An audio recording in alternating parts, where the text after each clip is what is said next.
Hello everyone. In this video, we're going to talk about cloud computing and how it can help your business. Your company has big ideas to be as efficient as possible while being profitable at the same time. To reach this goal, your company will need business applications, which are usually very expensive and complex. In order to run these applications back in the old days, you needed a data center with secure storage and an infrastructure full of servers. Cloud storage helps us solve this problem. With the help of cloud computing, you can run your business much more easily and at an affordable price.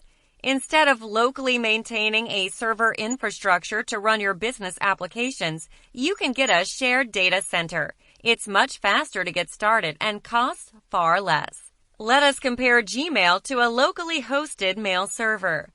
With Gmail, you don't need servers and storage or a technical team to perform upgrades and keep it all running. With a locally hosted mail server, you will need an infrastructure and it's not cheap. And Gmail costs less because you don't need to pay for all the people and the products to run them. They are more secure, more reliable, and more scalable than the majority of current applications on the market. Cloud computing is an easy way to improve your company's bottom line greatly, while allowing you to work from any smartphone or computer anywhere in the world. Thank you for watching. If you find this video useful, be sure to like, share, and subscribe to our channel. See you next time around.